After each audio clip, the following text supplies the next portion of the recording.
Itulah yang saya katakan, ini saya juga menganggap saya ini tersesat ke jalan yang benar. Tersesat di jalan yang benar. Kan nggak mungkin alumni kita di Vekon misalkan untuk alumni UNAN itu tidak bisa masuk ke level nasional kalah dengan UI, UGM, ITB dan seterusnya kan. Saya melihat begini, kita kurang pede yang pertama. Kedua, dia harus punya skill yang lain. Kita mau minta ditranslate bahasa Padang kalau udah di Jakarta, minta kantong asoynya untuk buku dan Minta kantong plastiknya untuk bungkusan dia.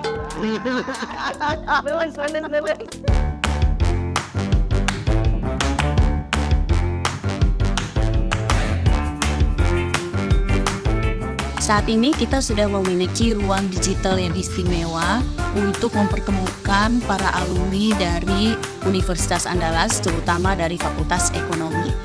Podcast ini nantinya akan menjadi jendela yang akan menghubungkan para alumni kita yang tersebar di seluruh Indonesia maupun di luar Indonesia. Oke, Assalamualaikum warahmatullahi wabarakatuh. Teman-teman semuanya, Sana IKV UNAN, Ikatan Keluarga Alumni Fakultas Ekonomi Universitas Andalas. Kita ketemu lagi di podcast IKV UNAN, yaitu Takana Vekon. Nah, sekarang udah nggak lupa ya, kemarin masih lupa. Oke, Sana IKV, hari ini kita mendatangkan narasumber lain lagi. Kemarin kita sudah mendatangkan dari pengurus yang dari Jakarta, terus kemarin juga ada pengurus yang dari Padang. Nah, sekarang kita menghadirkan alumni Fakultas Ekonomi Universitas Andalas. Nama lengkap beliau nih agak panjang ya karena gelarnya juga ada beberapa, jadi saya harus baca pakai contekan. Namanya adalah Huda Masyuri Hamidi, SE, MSI, PhD, CFP, CRE, CRP lagi ya dah, CRP. Oke, ya Allah, ini memang dari dulu sekolah-sekolah terus nih kayaknya. Nah, ini beliau sudah hadir di sebelah kita, panggilannya adalah Damidi. Selamat siang Damidi. Ya, makasih ya udah join di podcast kita, IKV UNAN sekarang punya podcast dah. Namanya Takana Vekon, Takana, jadi Vekon Takana Tarui. Ya. Oke, jadi teman-teman Sana IKV, beliau ini sekarang adalah Rektor Universitas Metamedia Padang ya dah. Beliau dulu S1-nya dari Universitas Andalas pastinya dari Fakultas Ekonomi, kemudian S2-nya dari UGM dan S3-nya di negara tetangga University Malaysia Sabah. Oke. Dan mungkin boleh cerita sedikit dah tentang pengalaman Uda dulu ya. Kita back flash dulu nih waktu udah kuliah di UNAN dulu dah. Waktu jadi mahasiswa dulu, sekarang kan gelarnya panjang. Nah dulu waktu jadi mahasiswa memang bercita-cita habis sekolah ini nyambung ini, habis sekolah ini nyambung ini. Atau mengalirnya setelah tamat, setelah wisuda atau gimana dah? Mungkin boleh cerita sedikit ya. Terima kasih ya kayaknya. Pendengar semua ya, Takana Vekon tidak bisa dilupakan, terutama bagi saya pribadi ya. Ya. Kalau tidak dari Vekon berulang mungkin tidak bisa juga sampai saya sekarang. Ya betul. Jadi sejarah itu, jadi kalau mulai kuliah itu kan, kita kan juga tidak lumayan dulu ke depan tuh jadi apa gitu. Ya betul. Kuliah, dan saya kuliah itu memang di Jati. Saya tidak pernah kuliah di sini. Kenal yang di Jati itu Vekon itu memang sangat melekat sejak ospek ya. Kenal dengan senior-senior di ekonomi ya. Yang malah di senior-senior itu dulu kita takut, sekarang malah jadi dekat. Orangnya banyak sekali senior, saya hormat ke senior. Dan mungkin senior-senior juga banyak mengenal saya karena saya patuh juga ya dari selalu hormat dan tegur sapa dengan senior. Kemudian dalam perjalanan belajar itu ya, kita kan targetnya cepat tamat aja. Iya betul. Karena kita orang ekonomi itu berpikirnya ekonomis gitu. Efisien. Semakin lama tamat, kosnya semakin besar. Gitu ya. Satu lagi, semakin lama tamat peluang sosial. Saingan makin banyak. Saingan semakin banyak. Kita duluan. Maka alhamdulillah saya tamat waktu itu ada angkatan pertama itu 5 orang. Kan masuklah Pak Daman. Berarti cum laude ya? Saya tidak cum laude. Saya duduk IP tinggi. Wes. Tamatnya berbarikan. Oh iya. Mungkin Pak Darmansyah harus bayar nih karena kita promosikan. Oke. Dia itu memang luar biasa dia. Saya tidak cum laude kan. IP di atas 3 juga. Tidak. Jadi setelah itu kan waktu tamat kuliah itu KPK, ada tawaran dari pembimbing gitu ya. Kamu mau jadi dosen tak? Oh, oke. Saya start kan tradisi kita pertama di Jakarta ya. Saya juga di Jakarta. Oh, Dari kerjaan sudah sempat saya bekerja di Tangerang, tapi karena orang tua perempuan saya dia tidak suka ada kamu di kampung saja kerja biasa lah. Kamu orang kampung kan. iya. Kalau bisa di sini saja katanya. Terus saya juga apply juga untuk jadi dosen gitu. Dulu kan tidak ada minat di dosen. Oh, nggak minat ya? Banyak orang maunya ke Pang. Iya. Kan gitu. Kalau dulu itu kan jadi dosen kan kecil. Karena ada sertifikasi, belum ada yang lain. Iya, dosen tok ya kalau dulu ya deh. Makanya saya apply beberapa seleksi segala macam. Akhirnya mungkin. Tapi sebelum itu saya udah pernah juga asisten dosen. Oh, iya. Sebelumnya. Ya saya jadi dosen ya, mulai SK saya tuh keluar tuh SK tahun 1995 Januari. Oh, SK dosen. SK. Iya. Mengajar itu sejak 94 94. apa namanya asisten gitu ya. Akhirnya terus saya karena dosen itu wajib S2, saya apply ke UGM. Sebetulnya saya apply juga dulu ke Australia, tapi dia sesuai nak keluar. Saya sanggup, saya coba apply ke UGM. Terus saya dapat beasiswa, namanya beasiswa Moonlight. Oh, oke. Beasiswa saya ke UGM. Iya. Kemudian selesai di sana, balik lagi ke jurusan manajemen ya, kementerian manajemen. Kemudian berapa tahun kemudian, karena dosen ini kan juga harus S3. Harus nyambung lagi. Karena kita tertinggi itu kan S3. Iya. Cukup S2 kan gitu. Iya. Terus apply lagi nih. Apply lagi. Baru dapatnya tidak dapat juga, saya pergi ke Malaysia. Di awalnya saya bayar pribadi ke Malaysia. Oh, Tapi kalau sampai di sana satu semester baru saya apply. Oh iya, beasiswanya ya deh. Karena kalau biaya pribadi kan susah enggak kak. Iya. Kuliahnya kan mahal. Jadi Berarti tinggal di situ ya terus. saya tinggal situ. Iya. Dulu saya bawa anak-anak dengan istri juga. Tahun setelah itu istri pun kuliah di sana. Oh, iya. Jadi kebetulan istri saya dosen juga di Fakultas Teknik Dinan. Ini sama-sama lah saya bawa anak 3, kecil baru. Itu istri. Jadi kita pindah. Iya. Ke Malaysia. Ini jarang pulang karena istri anak-anak situ. Iya. Sekali dia melihat orang tua pulang. Oh, iya. Mak saya 2000 sebetulnya saya selesai 2010. Wisuda 2011 karena kan itu setahun sekali ya. Iya. Saya tamat itu wisuda itu sudah lewat, jadi saya 2011. Rezeki baik lagi kak. Tadi tawari dosen kontrak lecturer Di Malaysia, di kampus itu. Wah. karena dia mau kontrak itu kalau sudah S3. Tapi sebelumnya waktu saya kuliah itu sudah jadi asisten juga, ngajar tutor namanya. Oh iya, oke. Setelah itu di kontrak saya 3 tahun. Oh, Karena saya dari 2006, 2010 selesai, saya pulang ke Indonesia 2013 karena 3 tahun jadi kontrak. oh iya. Oh jadi nggak ada ikatan harus balik ke Unan dulu ya, ya? Bisa. Harus. Tapi saya minta izin ke rektor minggu ya. Saya minta izin karena istri saya belum selesai. Saya belum istri selesai baru saya pulang. Iya. Saya jadi dosen kontrak. Jadi pas saya berubah tuh dari student pas menjadi Lecture. ya. Pas bekerja. Iya. Berarti bayarnya ringgit lah di situ ya. Bayarnya ringgit ya di situ ya. Jalan saya sampai sekarang. Ya, oke. Jadi berarti mengikuti perjalanan hidup ya, bukan cita-cita dari awal ya, mau sekolah panjang-panjang gitu. Jadi mohon maaf, saya ada juga cita-cita awalnya jadi dosen. Cita-cita dulu kan itu kan orang kan pikirannya kerja di bank kan. Iya. Dia Bonafit lah kesannya. tidak ada cita-cita dosen waktu itu ya.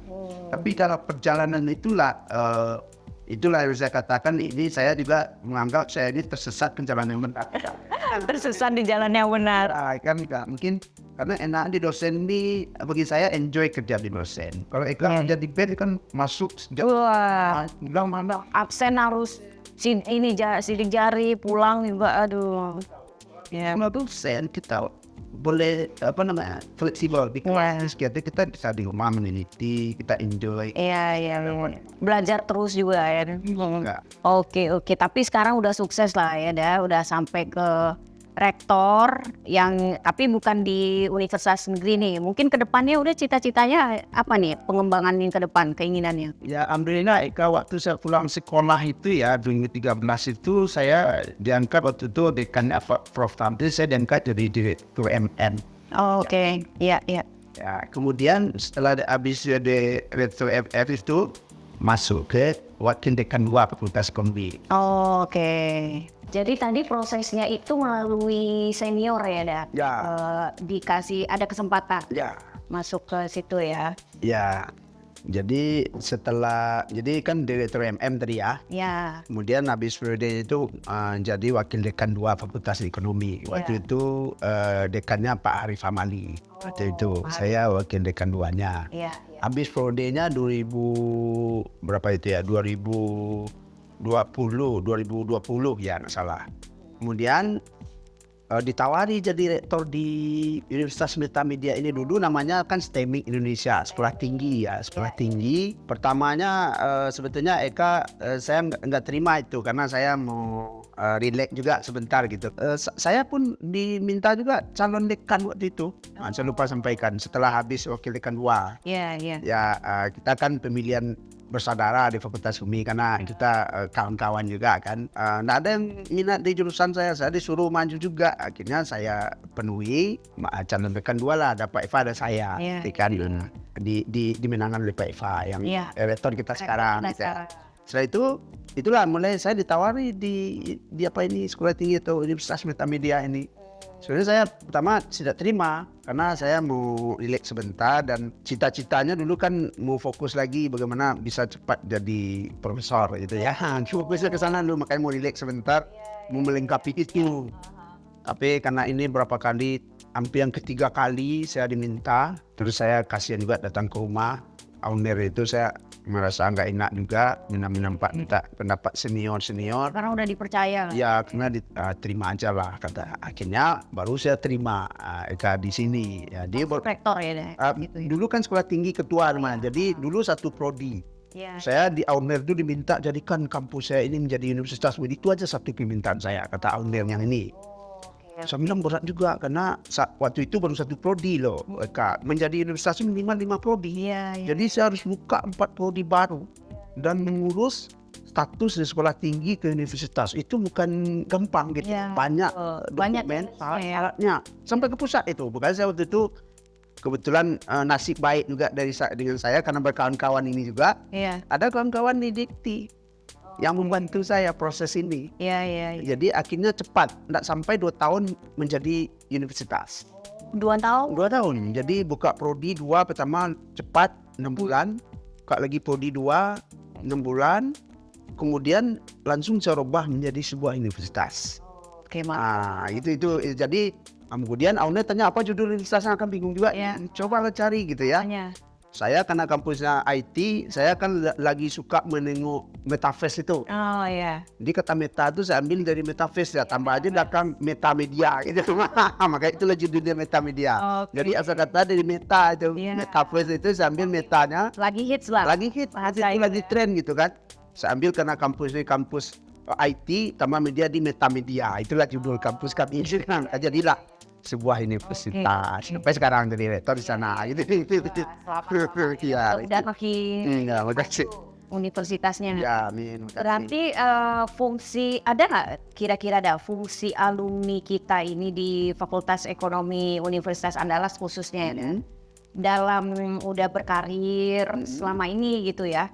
Nah ini untuk teman-teman alumni juga nih untuk memanfaatkan, sebetulnya ada nggak sih manfaat kita bersilaturahmi dengan sesama alumni, terus apakah itu ada daya dorong untuk karir kita atau usaha kita, itu kalau menurut Uda gimana selama ini? Sebetulnya kan kita kan tidak cukup hanya belajar di kampus saja, di dalam belajar di dalam kelas ya. Bagi saya alumni itu sangat penting loh, karena menambah Saya pikir kalau saya tidak dekat dengan alumni, peluang-peluang di luar itu mungkin kita tidak bisa dapatkan. Iya. Maka ke adik-adik saya bilang, cobalah aktif ya sebetulnya dalam organisasi. Terutama kita harus melakukan pendekatan kepada senior-senior kita, memperkenalkan. Tidak mungkin pula senior yang ini. Jadi kita harus aktif gitu ya, menunjukkan diri kita sehingga senior-senior tahu dengan kita. Pasti senior itu kalau mencari peluang kerja pasti dia kasih tahu.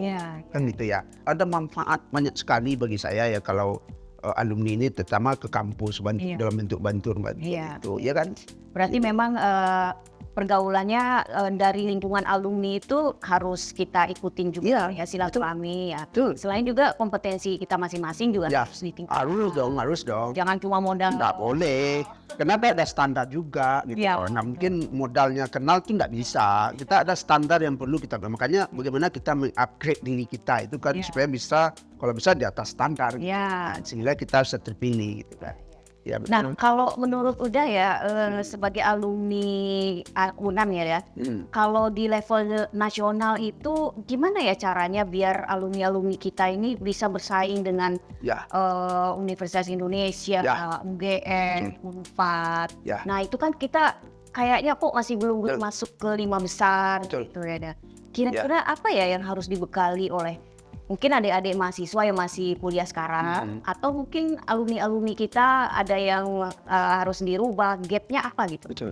Ya, saya ini kan udah sering ya, Eka ya. Kita kan banyak alumni yang sudah top ya, yang bermain di level nasional. Sering waktu itu ngomong dengan saya gitu, kenapa alumni kita di Vekon misalkan untuk alumni UNAN itu tidak bisa masuk ke level nasional kalah dengan UI, UGM, ITB dan seterusnya kan? Saya melihat begini, kita kurang pede yang pertama. Kedua, dia harus punya skill yang lain. Baik itu soft skill maupun hard skill ya, terutama dari sisi bahasa. Sekarang Eka, kalau mau masuk kepada level perusahaan yang bonafit, yang level ini, semuanya kan English itu sekarang sudah basic need ya, bukan apa lagi itu kalau istilah yang kan udah wajib hukumnya bukan sunat lagi gitu. Jadi kalau dalam zaman sekarang hendak punya kemampuan di dalam berbahasa Inggris misalkan untuk mencegah itu pasti kita di awal udah kalah langsung gitu. Di interview in English, di hasil aplikasi in English. Kalau kita mau level yang itu, jadi dari sisi PD, itu kan itu kelebihannya. Belum tahu pula dia lebih pintar dari anak-anak nih. Tapi karena dia pede duluan, sehingga dia ini kita body language tuh support ya. Kita itu yang kurang pede itu. Penyebabnya apa ya, Saya pikir gitu ya. Biasanya orang kalau kurang pede itu merasa minder gitu ya. Sehingga dia padahal dia punya gitu ya.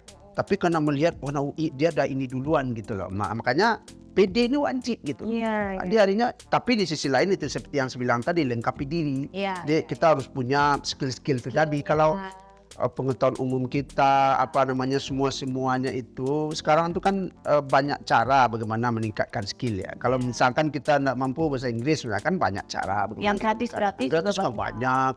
Dari cara bicara, misalkan kan ada latihan macam-macam gitu kan, penampilan, public speakingnya. Karena ini kan dinilai waktu Google aja tidak dilihat lagi tamat mana. Penting dia punya skill masuk gitu ya.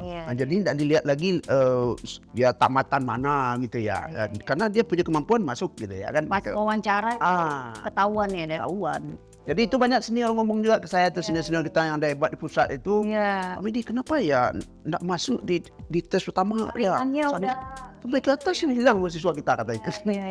Berarti bukan senior yang belum tentu senior yang nggak mau bantu ya? Karena kan melewati ujian yang bawah aja tuh belum bisa ya? Iya, mungkin senior bisa bantu kalau standar minimal nggak terpenuhi loh Eka. Nanti dia pula ini kan kita ada fairness-nya harus ada juga. Nanti dia diserang bagian lain. Jadi kalau standar minimum tidak terpenuhi, bukan cara dia membuatnya gitu loh. Ini yang perlu kita inikan. Itu mungkin PR juga ya, betul.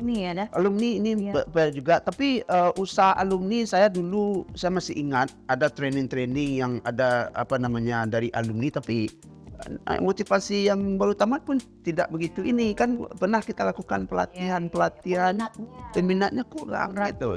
Padahal itu kan ada sesuatu yang mau diberikan oleh alumni misalkan, tapi alumni kita yang baru itu sepertinya tidak kurang berminat kan. Ya itu yang pernah terjadi. Saya pernah dulu waktu masih ini ya mengelola itu ya, itu yang mungkin ya. Ya mungkin itu ya kita di podcast ini juga mengimbau selain senior-senior berperan juga untuk membantu, mungkin kemauan dari adik-adik alumni juga, adik-adik yang masih kuliah, coba semakin ini yang dicari ilmu-ilmu dan skill-skill tambahan.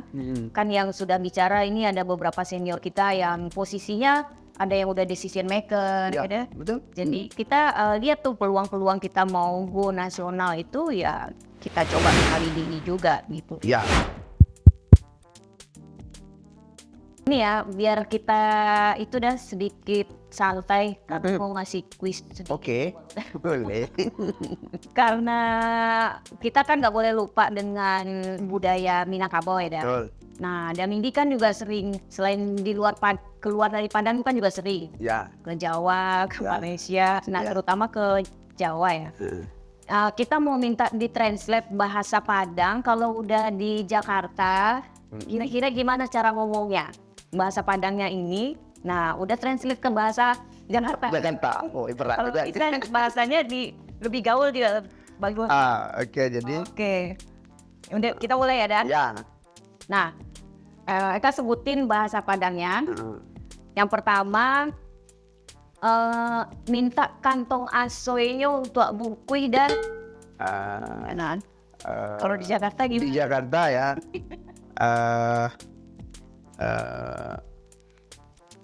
Kamu itu susah. Minta kantong asoy untuk bungkui. Minta kantong plastiknya untuk bungkusan dia.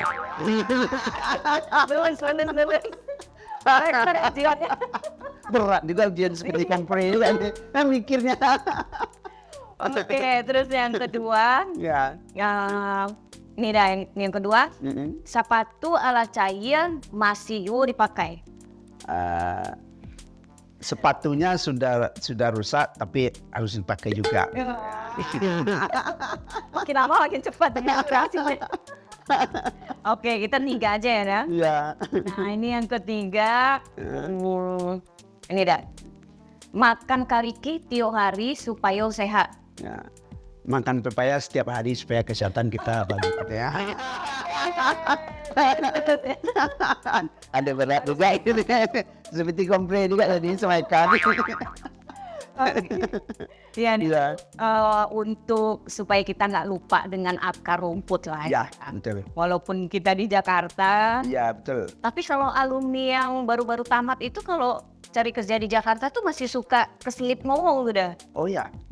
Jadi kadang-kadang ngomongan bahasa Padang dibawa ke Jakarta. Orangnya nggak ngerti. Ada yang minta kantong asoy. Dan dia nggak tahu asoy apa itu.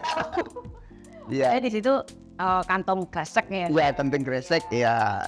Ya Gitu. Biasa lah orang baru sampai ke Jakarta mungkin penyesuaian yang belum. Ditranslate mentah-mentah ya. Ditranslate mentah-mentah. Tadi santai-santai kita balik lagi dah ke pertanyaan yang agak serius.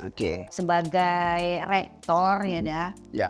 Kan ada tanggung jawab moral juga sebagaimana caranya mungkin pasti udah punya misi ya.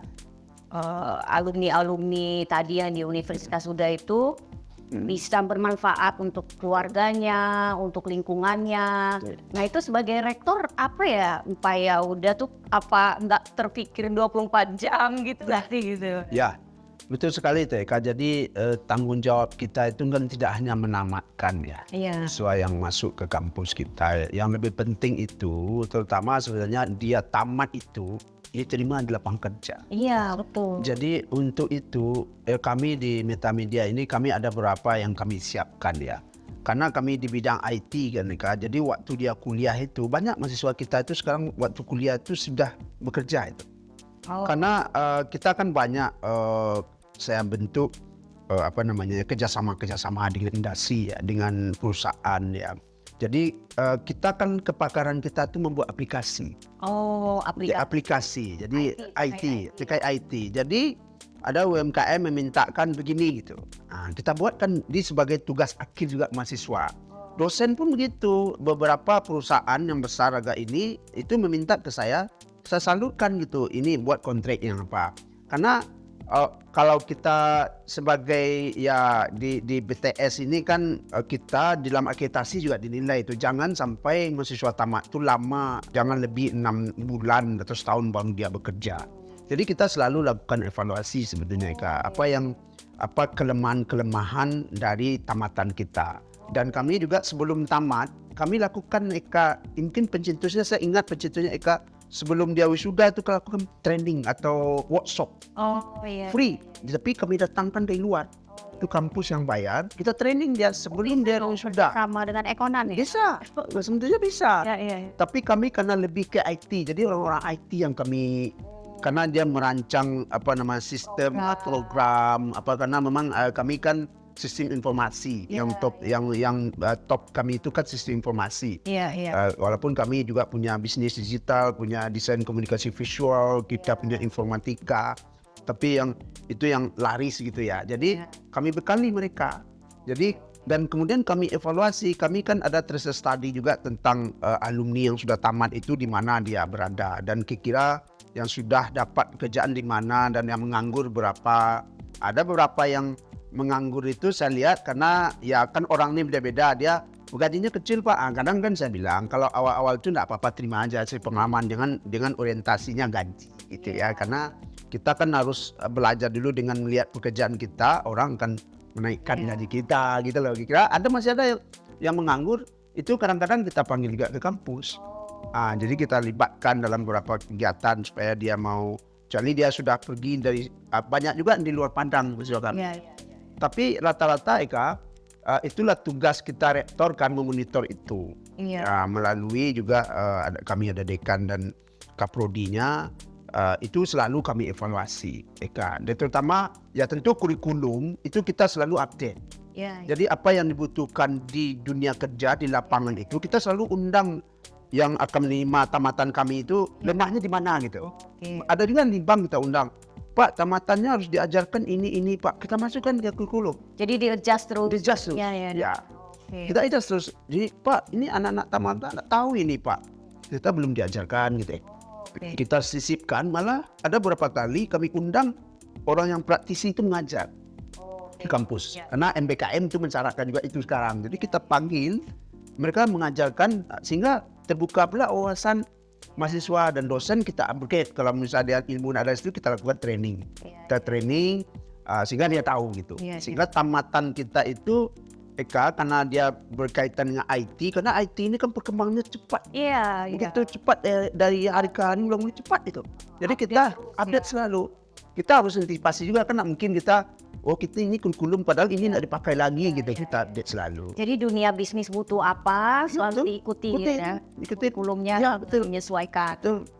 Berarti PR-nya memikirkan anak-anak di kampus, keluarga dan banyak juga PR-nya ya. Iya, karena kan apa juga kan Eka, kita tamatkan sementara alumni kita itu tidak bekerja, rasanya gimana gitu ya. Rasanya kita tidak tanggung jawab moral, tidak bermanfaat itu. Padahal dosen-dosen juga memikirkan itu. Kadang dosen-dosen kami kan Pak, ini kalau banyak mahasiswa alumni yang menganggur dia menjadi terfikir sama dia. Kadang kita panggil lagi ke kampus kalau dia ada di sini, tak upgrade lagi ilmunya, free itu, tidak bayar. Baik dah, terima kasih banyak udah sharing pengalaman waktu jadi mahasiswa dulu, ya jalur karirnya, kenapa sampai jadi seperti sekarang ini. Ternyata apa yang kita lalui itu rencana bisa berubah di tengah jalan ya. Karena Tuhan yang menentukan. Ya, berarti inilah yang terbaik. Ini yang terbaik buat kita. Mungkin terakhir dah pesan-pesan udah untuk alumni ya. Mungkin yang pertama itu singkat aja untuk pengurus IKV UNAN, pesan udah.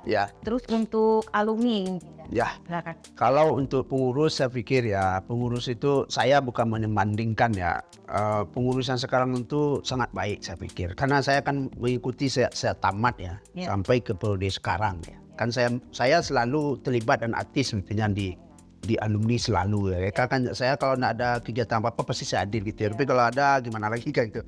Jadi saya ikut dari sisi pengurus itu udah sangat bagus ya. Tentu kalau bisa ditingkatkan lagi, sekarang kan udah banyak unit bisnis nih.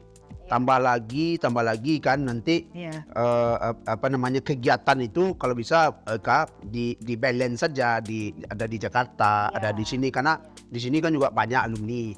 Jakarta juga banyak gitu ya. Kalau di Jakarta saja mungkin nanti tentu yang di sini tidak terperhatikan misalkan. Nah, jadi sekarang ini karena tidak pernah kurang dan mampu beli sekretariat ya. Orang masih mengontrak, kita udah punya. Itu kan luar biasa, harganya miliaran lagi kan. Miliaran. Tidak. Bayar cash juga. Apa? Bayar cash tuh. Bayar cash juga. Itu saya lihat dengan pengurus IKV yang sekarang ini yang selalu berinovasi ya. Dan itu modalnya kan kerja ikhlas dah. Ya, betul. Cari dana, fundraising. Betul, fundraising. Mereka nggak mengharapkan apa-apa. Betul. Dari jaringannya terkumpul untuk alumni. Betul. Ya. Itu saya bilang, saya dari awal perhatikan, saya berharap ini dipertahankan dan dikembangkan, jangan sampai nanti sudah ada menjadi malah ini lagi gitu. Untuk alumni ya, ini yang saya terutama yang adik-adik yang baru kalau alumni yang senior pun saya lihat juga banyak yang sudah berhasil. Iya. Saya kan banyak kenal itu, yang teman di atas saya itu cukup saya terinspirasi sebenarnya dari alumni itu juga. Kenapa tuh? Bisa sukses kenapa? Di luar negeri. Betul, ada yang dulu nih. Iya, jadi dubes. Di dubes, Pak Dini itu dubes ya Pak. Jadi saya terinspirasi kenapa ya bisa hebat, padahal sama-sama tamat ekonomi kan gitu lah ya. Jadi terinspirasi kita. Iya. Tapi itu kan sebenarnya, tapi yang muda-muda ini agak sanksi saya kadang tidak care, atau saya tidak tahu lah gimana ya cara merangkulnya ya, yang sebagian ada, bukan semua loh. Iya. Bagaimana dia bisa mestinya aktif berhubungan dengan alumni, karena alumni kan banyak jaringan. Iya. Jadi kalau misalkan dia belum bekerja, misalkan coba dekati alumni. Ya, kira-kira tentu alumni punya banyak link ya, bisa disalurkan kemana gitu ya. Ada inisiatif juga. Ada inisiatif. Jangan hanya dari alumni. Nggak mungkin dong. Top down terus. Nah, mungkin ditunggu dari alumni pengurus itu nggak mungkin. Iya. Dari kita lah yang butuh kan. Iya. Kita butuh dari kitanya, keinginan harus ada sehingga nanti dibantu, Iya, kan gitu. Mestinya begitu. Oke, terima kasih Damidi udah hadir di podcast Takana Vekon. Takana Vekon. Nanti kita podcastnya ini akan tayang di YouTube kita dah. Oke. Mudah-mudahan nanti bisa udah share juga ke Oh ya harus. mahasiswa. Ya, nanti saya ke mahasiswa. Ya, nanti kita coba ya semuanya bisa like, share, and subscribe ya YouTube kita. Tapi by the way, Damizi ini sebetulnya udah punya YouTube juga. Sudah. Beliau ini udah rekaman lagu udah. Jadi selain YouTube podcast Takana Vekon, nanti kita tetanggaan sama YouTube-nya. Iya, mudah-mudahan. Lagi rekaman lagu ya. Ya, lagi ada, nanti akan publish beberapa inilah lagi video klip ya.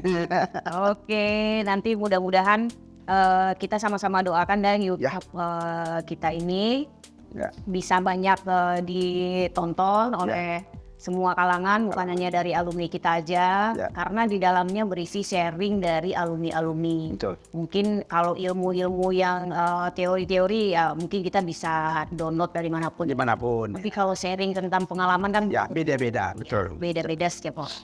Mungkin demikian aja teman-teman dari alumni IKV, alumni Fakultas Ekonomi Universitas Andalas dan member IKV UNAN. Nanti tayangan ini kita akan ada di YouTube kita. Silakan ditonton dan jangan lupa di like, subscribe, dan share-nya. Terima kasih ya semuanya. Assalamualaikum warahmatullahi wabarakatuh. Assalamualaikum warahmatullahi wabarakatuh. Ya, makasih dan Sampai ketemu lagi.